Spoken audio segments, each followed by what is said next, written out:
ओडिशा में हुए हादसे को लेकर शुरुआत में अलग अलग तरह की बातें सामने आईं। हालांकि अब कह जा रहा है कि कोरोमंडल एक्सप्रेस ने ट्रैक बदला था। जानिए यह हादसा हुआ कैसे। ओडिशा के बालासोर में शुक्रवार शाम यानी कि 2 जून 2023 को 3 ट्रेनें दुर्घटनाग्रस्त हो गईं। घटना बाहानगा बाजार रेलवे स्टेशन के पास हुई। स्टेशन से कुछ दूरी तय करने के बाद एक ट्रेन मेन लाइन छोड़कर लूप लाइन में चली गई और हादसा हो गया। पहले ग्राफिक्स से समझिए कि हादसा हुआ कैसे। कोलकाता से करीब 250 किलोमीटर दक्षिण और भुवनेश्वर से 170 किलोमीटर उत्तर में बालासोर जिले के बाहानगा बाजार स्टेशन के पास शुक्रवार शाम करीब 7 बजे भीषण ट्रेन हादसा हुआ।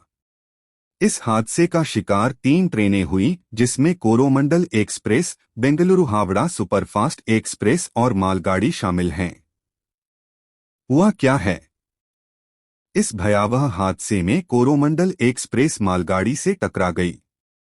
ट्रेन का इंजन मालगाड़ी के डिब्बे पर चढ़ गया। टक्कर के बाद कोरोमंडल एक्सप्रेस के 13 डिब्बे बुरी तरह क्षतिग्रस्त हो गए। इनमें सामान्य, स्लीपर, एसी 3 टियर और एसी 2 टियर के डिब्बे शामिल थे। कुछ डिब्बे बगल के ट्रैक पर भी जा गिरे।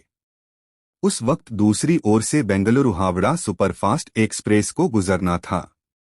बेंगलुरु हावड़ा एक्सप्रेस के ट्रैक पर कोरोमंडल एक्सप्रेस के डिब्बे गिरे हुए थे।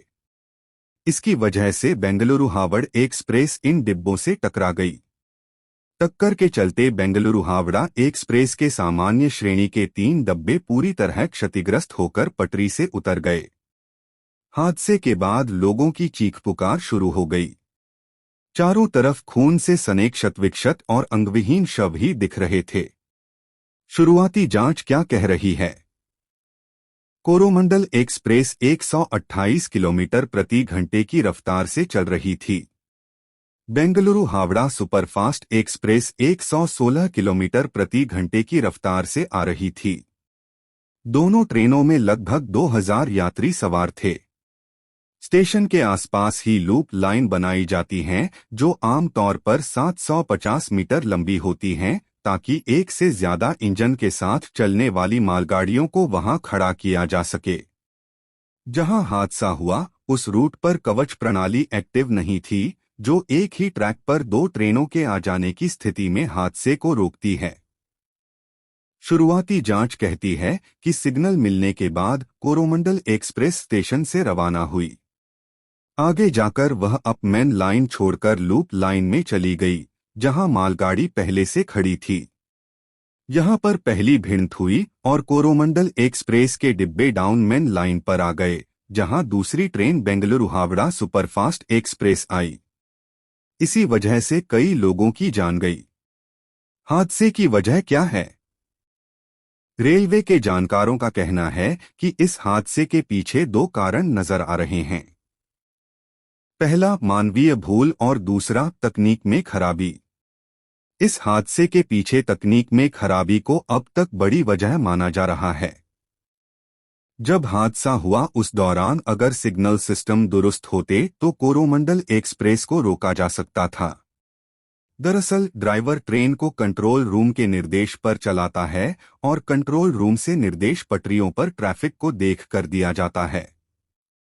ऐसे में हादसे की जानकारी भी कंट्रोल रूम के पास पहुंचने का अनुमान है। हालांकि यह जानकारी कंट्रोल रूम तक कितनी देर में पहुंचती है, यह हादसे को रोकने में बड़ा फैक्टर हो सकता था। इस बीच रेलवे के प्रवक्ता अमिताभ शर्मा ने कहा कि मार्ग पर एंटी ट्रेन टक्कर प्रणाली कवच उपलब्ध नहीं थी। जानकारी के मुताबिक रेलवे अपने पूरे नेटवर्क में कवच एंटी ट्रेन टक्कर प्रणाली स्थापित करने की प्रक्रिया में है।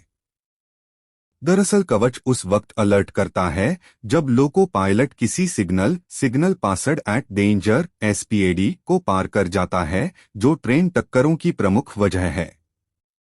यह सिस्टम लोको पायलट को अलर्ट कर सकता है, ब्रेक पर नियंत्रण कर सकता है।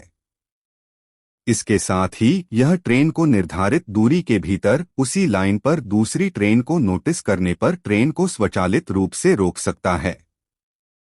क्या हादसे को टाला जा सकता था? रेलवे बोर्ड के पूर्व सदस्य सुबोध जैन अमर उजाला से बातचीत में कहते हैं कि आज के दौर में कई प्रकार की नई तकनीक आ गई है।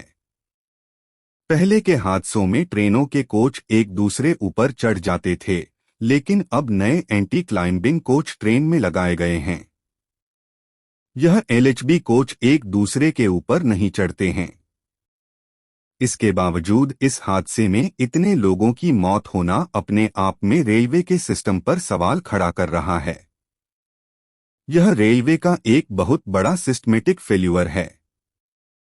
हर बजट में कवच और ट्रेनों के सिस्टम, ट्रैक और सिग्नल सिस्टम सुधारने के लिए करोड़ों का बजट सिग्नल सिस्टम सुधारने के लिए करोड़ों का बजट आवंटित किया जाता है।